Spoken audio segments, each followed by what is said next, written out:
이재명 당대표의 속개 선언으로 더불어민주당 제78차 최고위원회의를 소개하겠습니다. 네, 회의를 속개하겠습니다.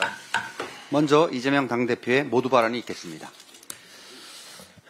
트럼프 대통령이 러시아, 중국과 핵 및 군비 감축을 위한 대화를 재개하고 싶다고 밝혔습니다. 러시아, 우크라이나 종전에 대한 의지도 재확인하고 있습니다. 역사상 최초의 북미 정상회담을 이끌었던 트럼프 대통령이 평화 속 경쟁이라는 새로운 역사적 분기점을 만들어내기 바랍니다. 기대를 가지고 있습니다.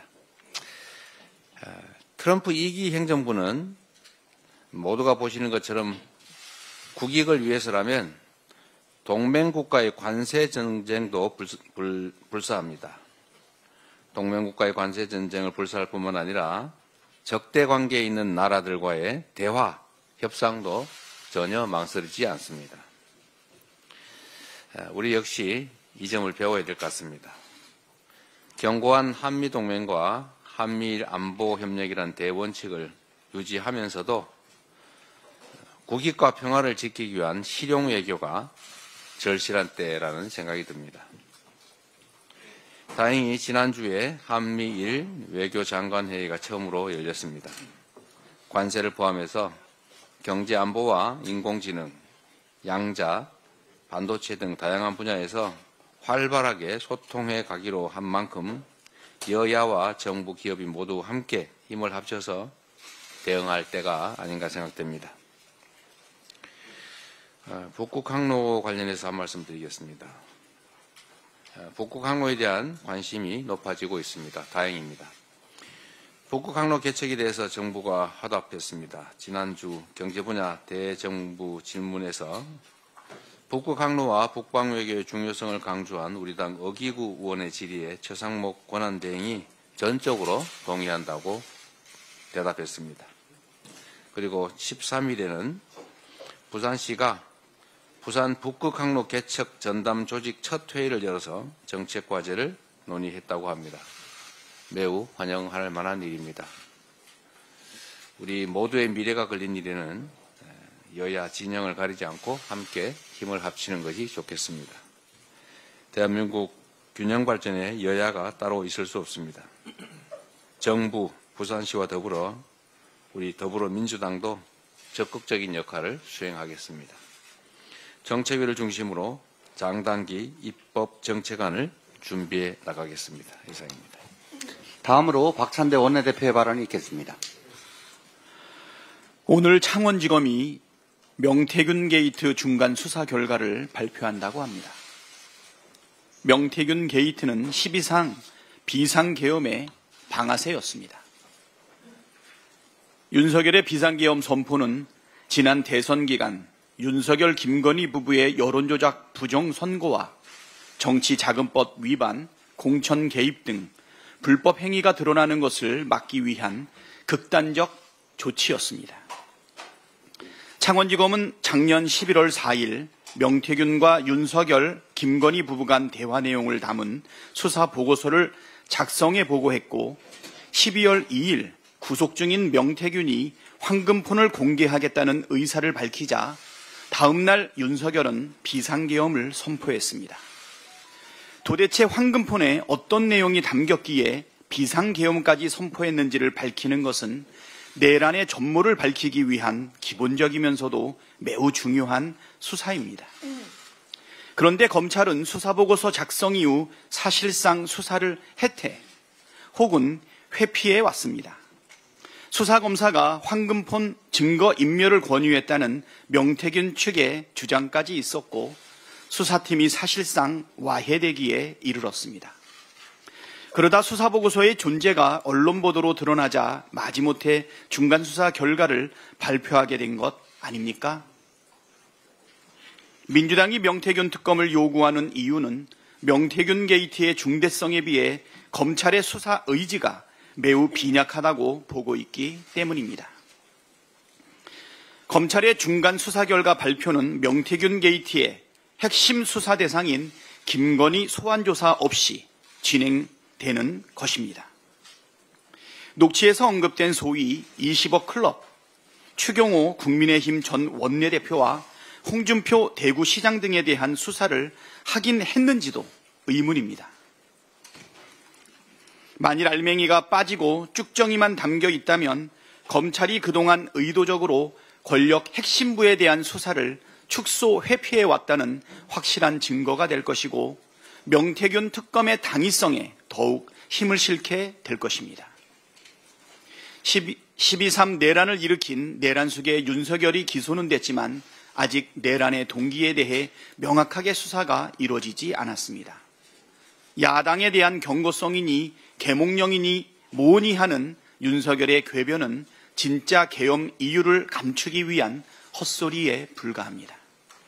12.3 내란의 직접적 원인이 된 명태균 게이트에 대한 철저한 수사, 명태균 특검으로 내란의 실체적 진실을 밝혀내는 것은 민주주의를 지키고 헌정 질서를 수호하기 위한 것입니다.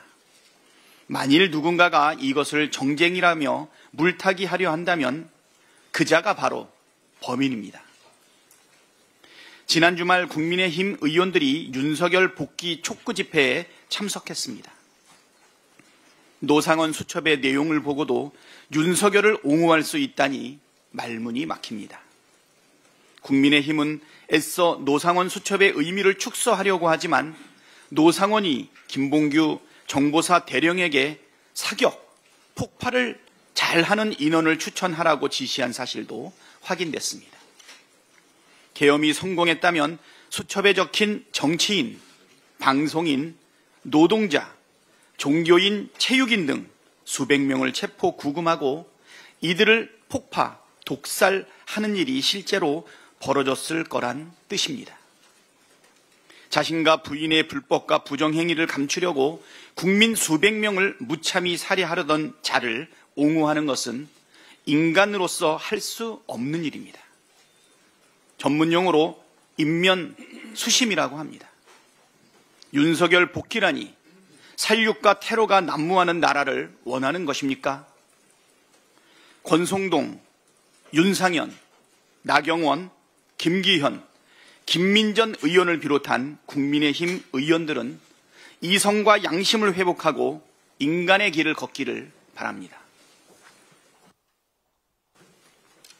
다음으로 김민석 최고위원의 발언이 있겠습니다. 하다하다 특정 지역 시민 집회를 참칭하는 집회 사기는 처음 봅니다. 민주주의의 도시에서 계엄을 옹호한 극우 광주 집회는 주력이 광주 시민이 아닌 외지인 집회였고 버스 타고 왔다가 버스 타고 사라진 떴다방 버스 동원 집회였고 광주 집회를 가장해 내란 장사를 의도한 타락한 사기극이었습니다. 그 집회가 광주 시민의 집회였다고 떳떳하게 얘기할 수 있습니까? 터무니없는 지역주의 프레임으로 사기극을 옹호한 권성동 원내대표는 과연 제정신입니까?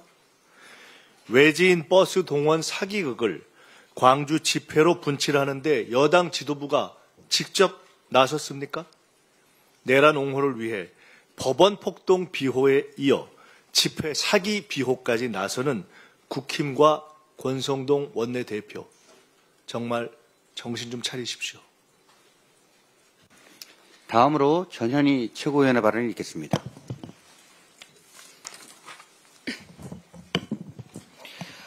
광주는 정의로움입니다. 광주는 군사 쿠데타 숙에 전두환의 내란에 와서 피 흘리며 저항한 민주주의의 본산입니다. 내란 숙의 윤석열을 옹호하는 내란 동조 세력이 광주 시민을 빨갱이 폭도라고 멸칭하듯 바로 그 극우 광신도들이 감히 민주화의 성지 광주를 짓밟았습니다. 극우 강사 전한길은 5.18 광주 시민들의 희생 덕분에 오늘 윤 대통령의 석방을 자유롭게 외친다라며 광주를 모독하는 반헌법적 망언을 배설했습니다. 광주에서 내란 범죄를 민주주의로 둔갑시키고 계엄이 계몽이라는 언어도단은 또다시 민주화의 성지 광주를 유린하는 것입니다. 민주당은 민주화의 성지 광주에서 극우 세력이 자행한 극우 파시즘 만행을 절대 용납하지 않겠습니다. 끝까지 싸우겠습니다. 내란 속의 지킴이를 자처했던 국민의힘 의원 40여 명이 헌재를 항의 방문하고 헌법재판관을 탄핵 소추한다고 합니다. 대한민국의 극우 파시즘 세력들이 헌재를 쓸어버리자고 선동하는 와중에 대통령 관저 수비대를 자임했던 국민의힘이 헌재 공격대로 변신했습니다. 국민의힘의 비호하에 문영배 헌법재판관의 집 주소를 알아내서 폭력 시위까지 모의하는 극우 세력들의 테러 시도가 일상화되고 있습니다. 국민의힘이 제도권을 이탈하고 헌정 질서를 파괴하는 극우 파시즘 세력과 한몸이 되고 있습니다. 적대 세력 낙인 찍기는 폭력 정당화를 위한 나치 파시즘의 전형적인 술수입니다. 히틀러는 유대인을 멸등인종으로 규정하여 인종학살을 정당화했습니다. 윤석열은 반국가 세력 척결이라는 말로 내란을 획책하고 암살과 살인 시도를 모의하였습니다. 그런데 지금 보니 반국가 세력은 바로 헌법 질서를 부정하고 체제를 전복하려고 했던 윤석열과 그를 옹이하는 내란 세력들입니다. 윤석열식 언어로 말하면 그들 내란 세력이야말로 척결되어야 할 대상입니다. 극우 파시즘의 준동을 이대로 방치하면 대한민국은 극우 파쇼 국가로 전락할 수 있습니다. 나치 전위대처럼 광기 어린 충성 경쟁을 벌이고 있는 내란 속에 친위대 국민의힘에게 고합니다. 민주공화정에서 극우 파쇼 정당은 민주주의의 적으로 단죄되어 역사에서 사라진다는 것을 꼭 명심하십시오.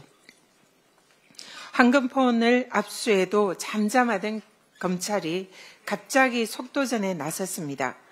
명품백 수수와 주가 조작에는 면죄부를 남발하던 검찰이 이제 와서 김건희 조사에 나선다라고 합니다. 그 배경이 무엇인지 궁금합니다. 명태균 게이트의 본진인 국민의힘과 공모해서 야당이 추진하고 있는 명태균 특검법에 죄를 뿌리려는 꼼수라고 의심됩니다. 명태균의 황금폰에 등장한 김건희가 비상계엄 방아쇠였고 실제로 내란에 개입한 것이 아니냐는 의혹이 수면 위로 부상되고 있습니다. 계엄 전날에 민간인인 김건희가 국가정보수장인 국정원장과 도대체 어떤 대화를 한 것인지, 윤석열 공소장에서 검찰 그리고 경호처가 왜 빠져 있는지, 경호처가 김건희에게 왜 비아폰을 지급했는지, 김건희의 비상계엄과 내란에 관련된 개입된 의혹은 특검에 의해서 반드시 그 진실이 규명되어야 합니다. 윤석열과 김건희를 끊어내야 국민의힘이 살 수 있습니다. 국민의힘은 보수재검법, 명태균 백신, 그 역할을 하는 명태균 특검법 반드시 수용하는 것만이 살 길이라는 것을 명심하기 바랍니다. 이상입니다.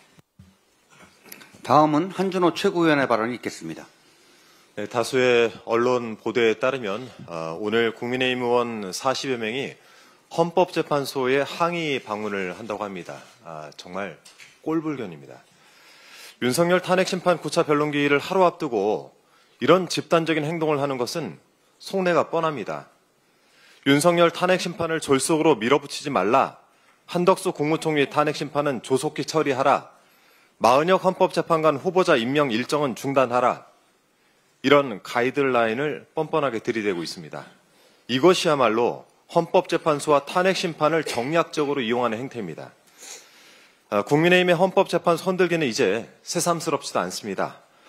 헌법재판관의 성향을 거론하면서 시비를 일삼고 심지어 가짜뉴스까지 퍼뜨린 논평을 냈다가 걷어들이며 사과하는 총극을 빚어놓고도 반성이라고는 찾아보기가 힘듭니다.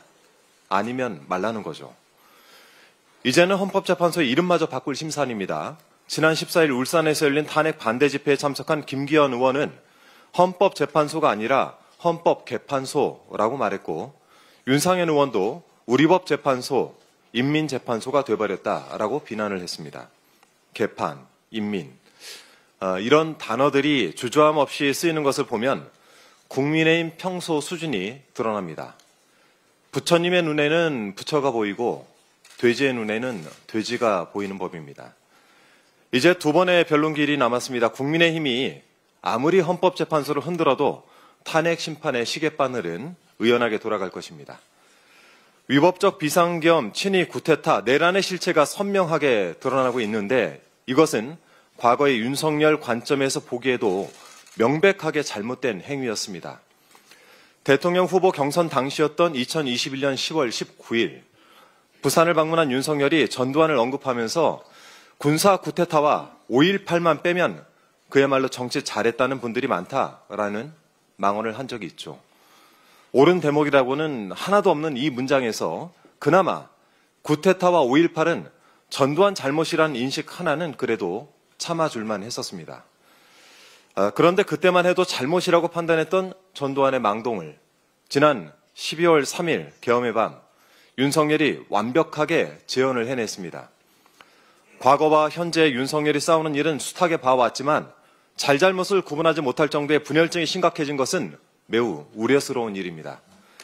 탄핵을 반대하는 극우 세력에 의해 민주주의의 상징과도 같은 곳들이 침탈당하고 있습니다. 광주 금남로에선 탄핵 반대 집회가 열렸고 서울대학교 항내에 위치한 광장 아크로폴리스에도 탄핵 반대론자들이 몰려들었다고 합니다. 과거에 윤석열마저 반대했던 국가적 폭력을 옹호하는 자들이 이렇게 준동을 하고 있는데 그동안 우리가 과거를 확실히 청산하지 못했다는 증거가 아닌가 하는 생각이 듭니다. 지난 10일에 철거된 예술의 전당 전두환 휘호성만 하더라도 그렇습니다. 철거 주장이 제기된 지 무려 37년 만에 뽑혀나간 것인데 12.3 비상계엄을 일으킨 내란 속의 윤석열과 그 공범들, 잔당들을 전부 단죄하지 않으면 또 어떤 일이 생길지 아득할 뿐입니다.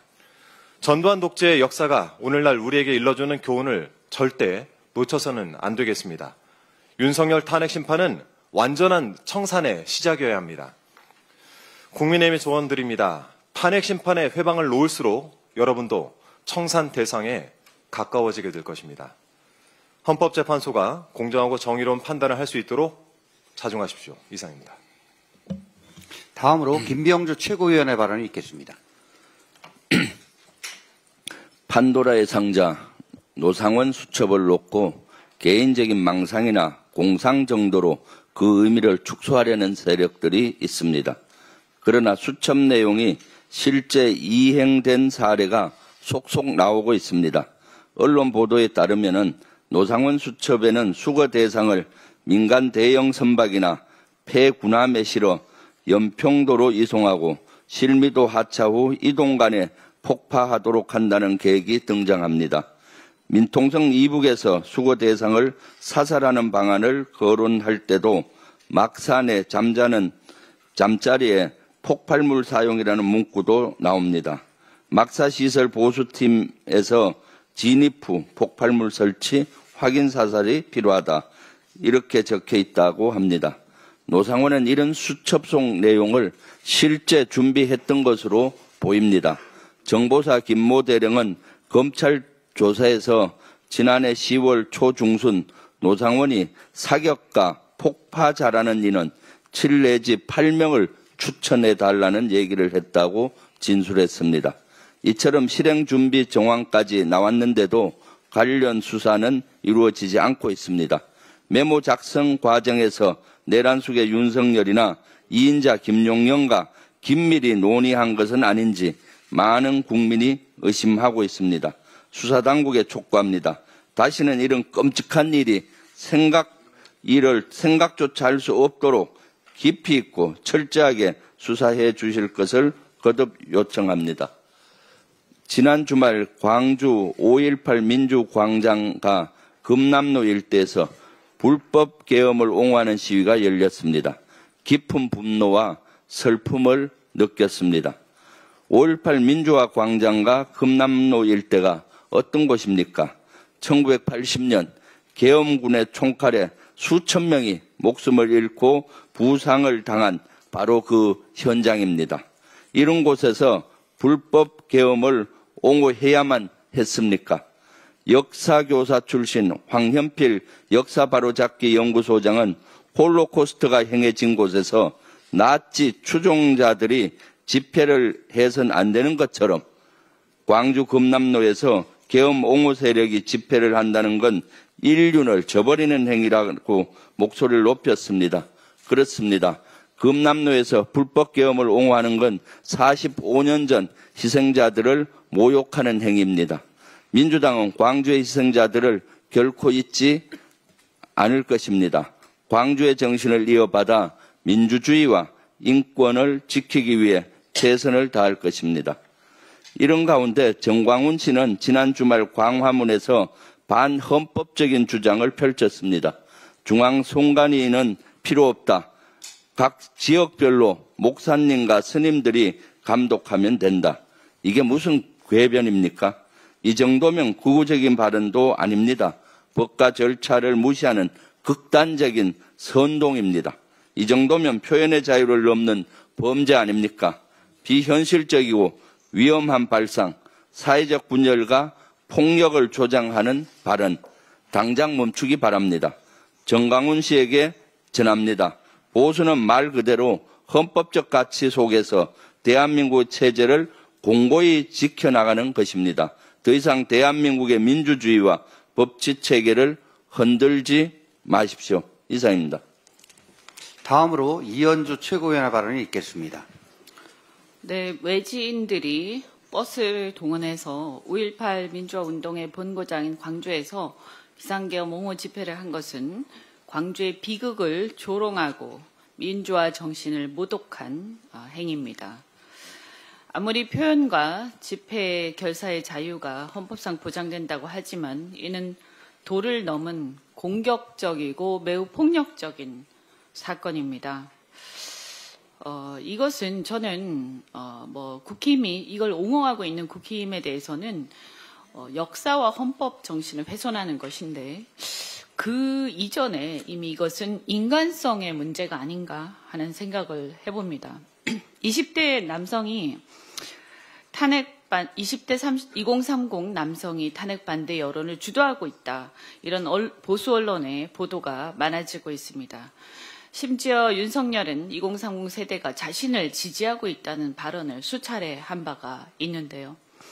한국갤럽이 공개한 월간 통합자료 2025년 1월의 연령 성교차 데이터를 살펴봤습니다. 20대 남성의 탄핵 찬성 반대 비율은 찬성 53, 반대 35로 찬성 비율이 훨씬 더 높았고요. 30대는 찬성 26, 30대 남성은 찬성 62, 탄핵 반대가 31에 불과했습니다. 흥미로운 것은 탄핵에 국한하면 2030 남성의 여론이 전체 여론과 가장 근접하다는 점입니다.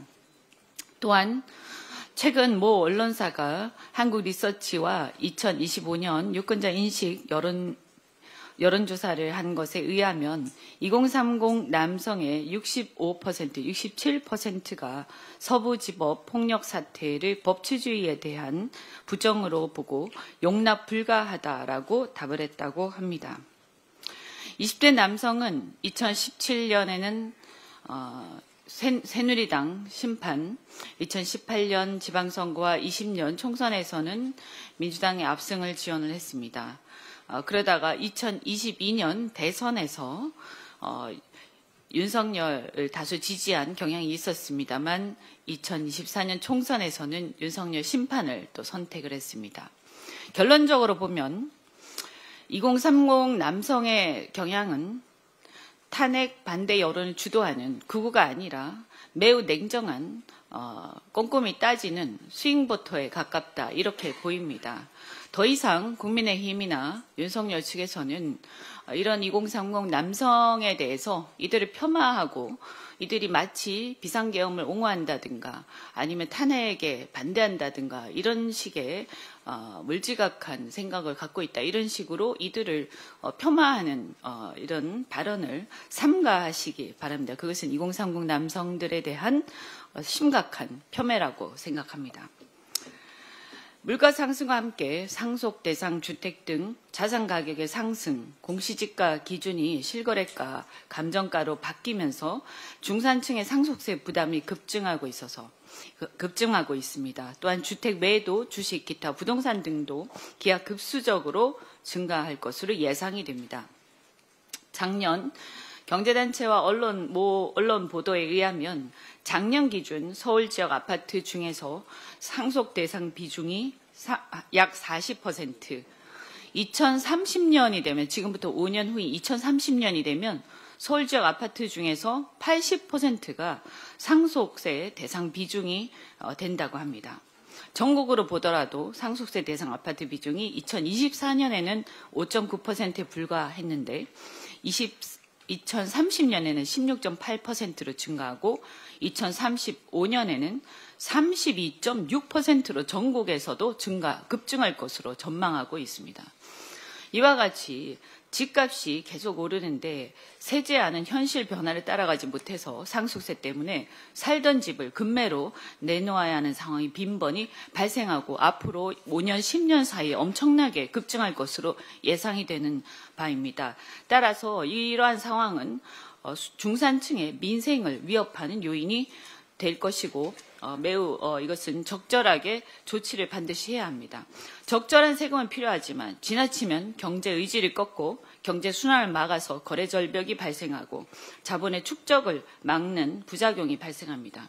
이는 또 조세 저항과 공권력에 대한 반감으로 연결될 수가 있습니다.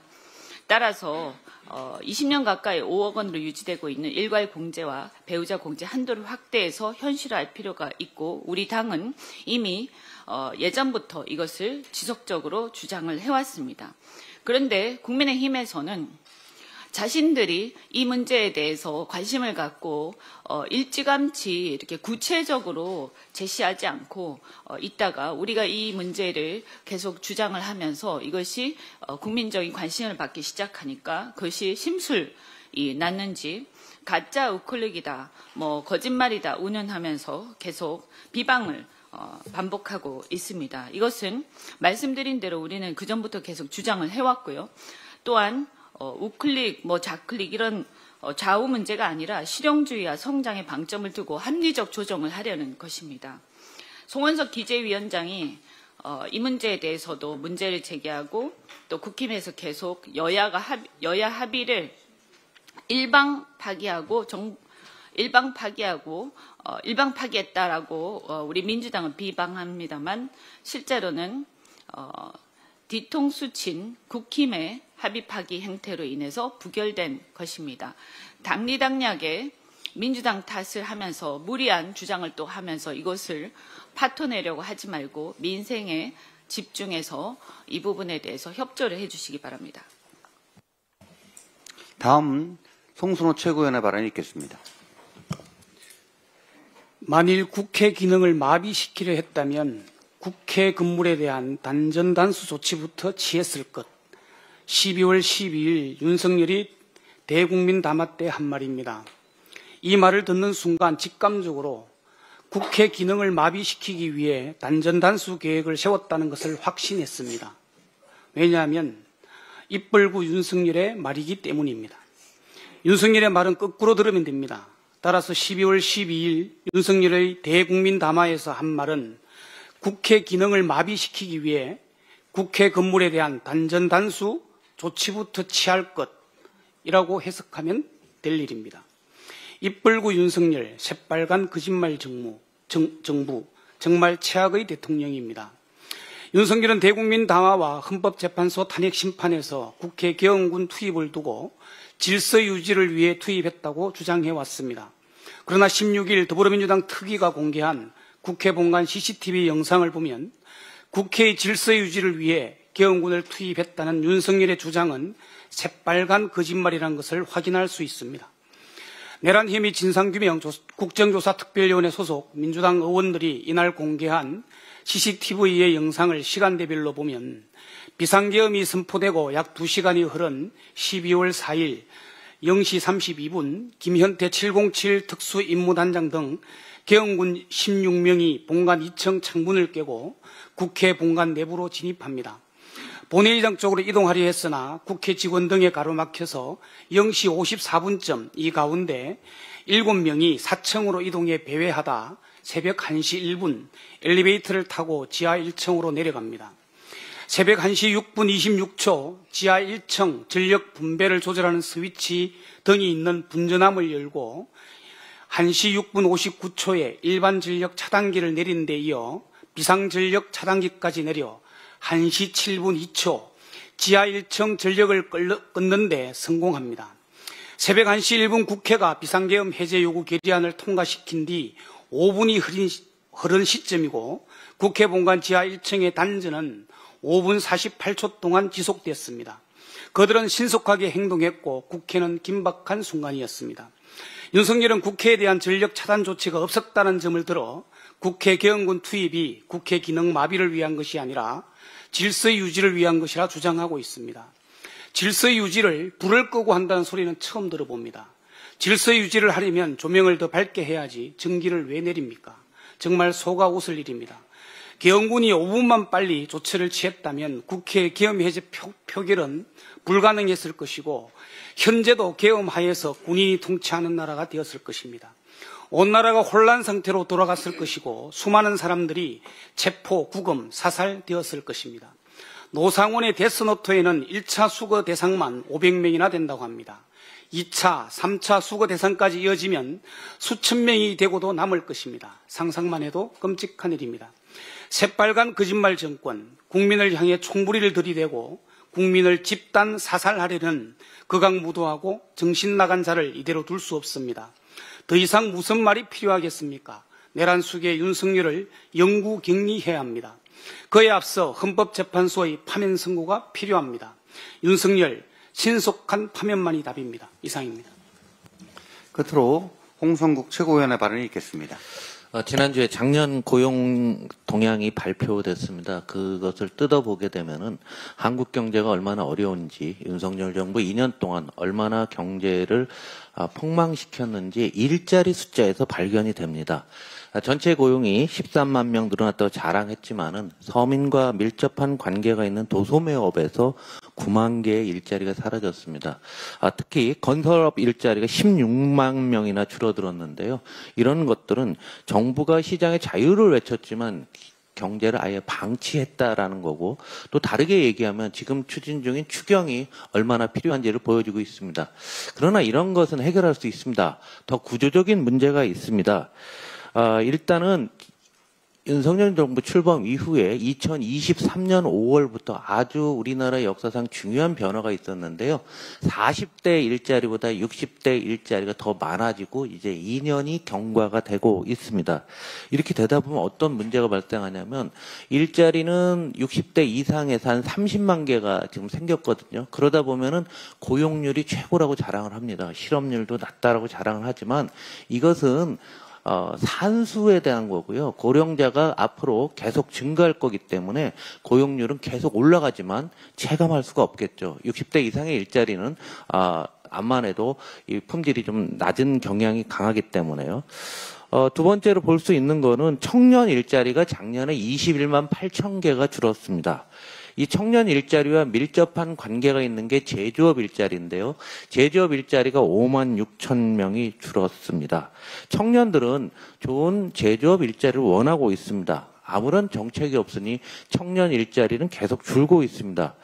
반면에 일자리가 늘어난 지역 분야도 있습니다. 이것은 우리가 미래사회로 가고 복지사회로 가는데 꼭 필요한 보건사회복지 서비스에서는 무려 12만 명이나 증가했습니다.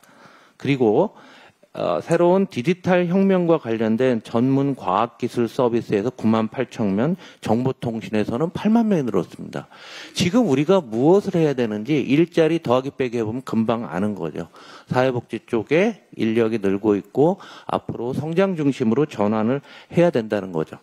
이런 현상은 2022년 하반기부터 윤석열 정부 출범 이후부터 굳어졌던 상황입니다. 그러나 이분들은 어떠한 구조적인 대책도 내지를 못했었습니다.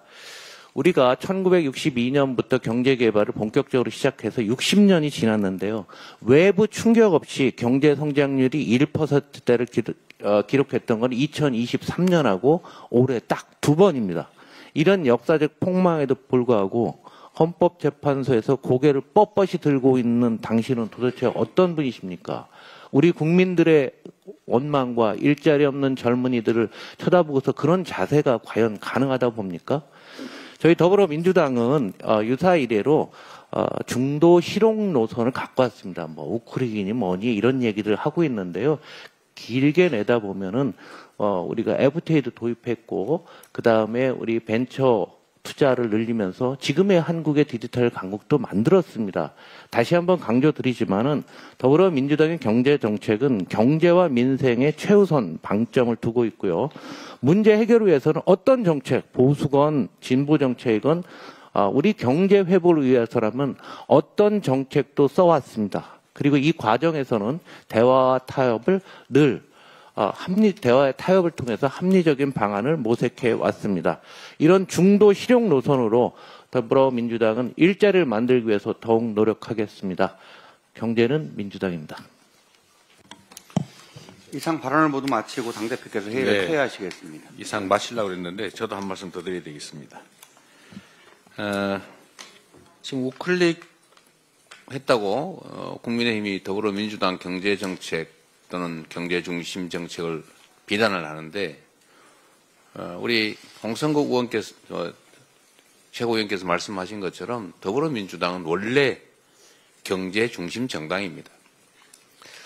DJ께서 대중경제론이라는 책을 쓰기까지 했고 또 IMF 극복을 해냈고 또 IT 기반을 만들었고 한류의 토대를 만들었죠. 노무현 대통령 아시는 것처럼 한미 FTA를 통해서 대한민국의 성장의 기틀을 만들었습니다. 문재인 정부 역시 신남방 정책으로 경제 영토를 넓히기 위해서 애를 썼죠. 더불어민주당은 우리 국민들의 더 나은 삶을 위해서 언제나 성장을 추구해 왔습니다. 경제 발전을 추구해 왔죠. 경제 발전을 추구하지 않는 정당이 어디 있겠습니까? 대한민국은 자본주의를 기반으로 한 시장 경제 질서를 존중하는 또 시장 질서에 기반한 나라입니다. 어떻게 경제와 성장을 신경 쓰지 않을 수가 있겠어요? 경제와 성장을 신경 쓰지 않는 것은 바로 국민의힘입니다. 그러니까 말씀하신 것처럼 1%대 성장률이 추락을 해도 계엄하고 내란 일으켜서 영구 집권할 생각이나 하고 그러지 않습니까?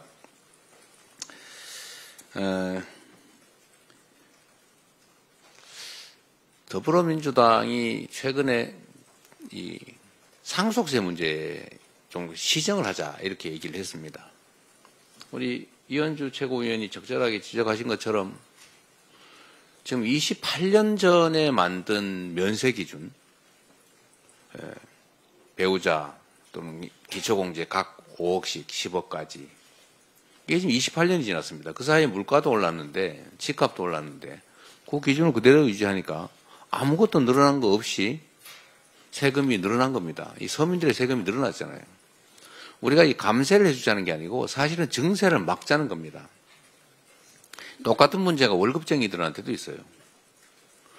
아니 무슨 뭐 재벌이니 초부자들은 세금을 다 깎아줬는데 월급쟁이들은 과표 구간을 그대로 유지를 하니까 명목임금이 올라가면 누진과세 구간에 들어가게 되잖아요. 뭐 실제로 소득은 늘지 않았는데 세금이 늘어나는 거예요. 실질적으로. 이거 증세 당한 거 아닙니까? 이거 부당하죠. 이런 거 좀 고치자는 거예요. 실질적으로 공평하게, 실질적으로 평등하게 만들자. 이런 걸 놓고 국민의힘이 민주당이 무슨 우클릭을 했느니 자꾸 무슨 변화를 하느니 그런 얘기를 합니다. 세상이 바뀌고 상황이 바뀌었는데도 변하지 않으면 그런 거를 바보라 그럽니다. 바보. 상황이 바뀌면 당연히 바뀌어야죠. 지금 대한민국 경제가 얼마나 나쁩니까? 더불어민주당은 그간에 성장을 추구하되 그 성장이 공정하도록 해왔던 겁니다. 즉 국민의힘 쪽이 보수정당, 요즘 뭐 보수정당도 아닌데 이 파쇼정당, 범죄정당, 이 파쇼 범죄정당이 해왔던 것처럼 분배나 서민의 삶이나 민생이나 공정함 이런 것들을 도외시했지 않습니까? 근데 민주당은 성장을 하되 공정성을 기해서 성장의 기회와 성장의 결과를 공평하게 나눔으로써 지속적으로 성장하게 하고 모두가 함께 더 잘 사는 세상을 만들려고 했던 것입니다. 지금은 경제 상황이 너무 어렵다 보니까 그 비중을 살짝 조정해서 경제 성장에 좀 더 방점을 찍고 있는 것이지 그냥 복지, 분배 다 버리고 오로지 성장으로 그렇게 바뀐 거 아닙니다. 좀 세상에 대한 기본적인 이해가 부족해지지 않았나 그런 생각이 들 정도입니다.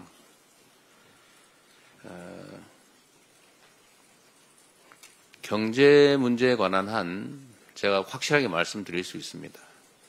국민의힘보다는 낫습니다. 민주당. 아무리 부족하고 못나도 국민의힘보다는 분명히 낫습니다. 제가 장담하는데 제가 계속 저걸 쳐다보고 있잖아요. 매일. 오늘 다행히 환율이 1441원까지 좀 내려가고 있어서 다행인데 코스피 지수가 지금 2500에서 겨우 2600대로 겨우 턱걸이 하고 있어요. 민주당이 집권을 하면 특별한 변화 없이도 저게 2000대인데 저 3000대 찍을 겁니다. 왜 그러냐? 아주 단순해요. 일단 시장이 공정해질 것입니다. 주가 조작하면 혼낼 거예요. 주가 조작해서 수십억씩 수백억씩 벌고 수만 명, 수십만 명한테 피눈물을 흘리게 해도 아무도 책임을 묻지 않으니 누가 투자하려고 그러겠어요. 뭐 외국인 투자자들이 웬만해서 투자하겠습니까? 이런 불공정한 나라에. 불공정이 증명되고 있잖아요. 이 불투명성이. 그리고 멀쩡한 회사 쪼개가지고 자회사 만들어서 마음대로 주가 떨어뜨리는 소수의 대주주가 이익 보는 이런 거 고쳐야 되잖아요. 상법 개정해야죠. 원래는 자본시장법을 개정해야 됩니다. 그런데 자본시장법을 개정하려니까 국민의힘이 반대하잖아요. 그러니까 할 수 없이 상법 개정을 하고 있는 거예요. 그리고 한반도 평화 문제가 주가에 영향을 미치지 않습니까? 지금 한반도의 군사적 긴장이 커지니까 코리아 디스카운트가 심해져서 이 주가에 영향을 줘요. 그게 5%라고 해도 얼마입니까? 엄청나죠. 근데 민주당이 대화하고 한반도를 좀 더 안정시키면 당연히 주가가 올라가겠죠. 그리고 지금 국민의힘 정권처럼 맨날 거짓말에 남 헐뜯기나 하고 집권당인지 산당인지 이 알 수 없는 이런 행태를 계속 보이면 산업 경제 정책이 사라지지 않습니까? 도대체 이 나라의 경제 방향이 뭔지 산업 정책이 뭔지 전혀 몰라요. 그래서 산업 경제 정책 명확하게 하고 방향을 제시하면 그것도 역시 주식시장에 영향을 미칠 겁니다. 이런 몇 가지만 기본적으로 개선돼도 왜 2500대에서 저렇게 헤매고 있겠어요? 경제는 민주당 빈말로 하는 게 아닙니다. 그리고 하나 더 붙여서 경제는 민주당뿐만 아니라 안보도 민주당입니다. 이게 농담이 아닙니다. 이게 지금 숫자로 증명할 수 있는데 실제로 여러분 생각해 보세요. 냉정하게. 보수 정권이 집권했을 때 국방비하고 진보 정권, 이 민주 정권이 집권했을 때 국방비 비교해 보십시오. 명확하잖아요. 국방 예산 대폭 늘은 게 다 민주 정권 때 아닙니까? 또 방위산업 발전한 거 다 민주당 정권 때 아닙니까? 또 하나만 더 얘기하면 무슨 북한이 퍼주기 했다고 계속 비난하고 그러던데 이 거짓말도 이런 거짓말 하면 안 돼요. 숫자를 보세요. 북한에 지원한 금액이 보수 정권 때 훨씬 많아요. 지금 한번 인터넷 한번 쳐보십시오. 챗GPT에 한번 물어보세요. 그 가짜 언론에 속지 마시고 국민의힘처럼 거짓말이나 하는 그 정당의 허위 선전에 속지 마시고 한번 찾아보십시오. 각 정권별로 대북 지원 금액이 얼마인가.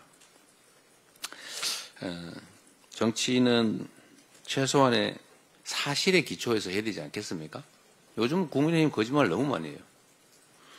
민주당이 이 자리에서 한 얘기조차 왜곡해서 거짓말을 만듭니다. 분명히 A라고 말했는데 B라고 말한 건 거짓이다. 뭐 이런 식으로 공격을 합니다. 그것도 공식적으로. 언론인들이 여기 수십 명이 계신데 그리고 이 방송 카메라로 다 찍혀 있잖아요. 이러니 정치가 되겠습니까? 싸움만 하는 거죠.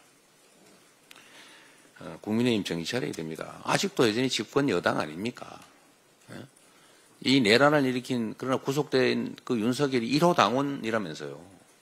집권 여당 맞지 않습니까? 나라 살림을 형식적으로 책임을 지고 있는 상태이기 때문에 최소한의 양식을 갖춰야 됩니다. 최소한의 책임감을 가져야 된다. 그 초딩들도 이러지 않습니다. 반장 시켜놓으면 책임감 가지고 일해요. 근데 어떻게 5,200만 이 국민들의 운명을 책임지는 국가를 권력을 맡고 있으면서 뭐 이런 거짓말에 무책임하게 발목이나 잡고 거짓말이나 하고 이러면 되겠습니까?